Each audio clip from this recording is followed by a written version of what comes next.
இந்த 5 டிப்ஸை நீங்கள் ஃபாலோ பண்ணீங்கன்னா உங்களுடைய ப்ரெக்னென்சி டைமில் சுகர் ஹையாக இருக்குது, சுகர் பார்டரில் இருக்குது அப்படின்னு எந்த ப்ராப்ளமே வராது. First tip, small frequent meal.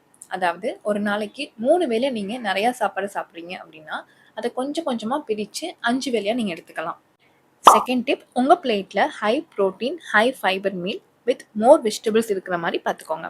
மூணாவது விஷயம், ஒவ்வொரு மீல்ஸ்க்கு அப்புறமும் 10 மினிட்ஸ் பிரிஸ்க் வாக் பண்ணணும். நீங்கள் பிரேக்ஃபாஸ்ட், லஞ்ச், டின்னர் எல்லாத்துக்கு அப்புறமே 10 மினிட்ஸ் பிரிஸ்க் வாக் பண்ணிங்கன்னா உங்களுடைய பிளட் சுகர் லெவல் ரெடியூஸ் ஆகும். Fourth one, stay hydrated. தண்ணி நிறையா குடிக்க நிறையா பசி எடுக்காது, நிறையா கார்ப்ஸ் இன்டேக் பண்ண மாட்டோம்.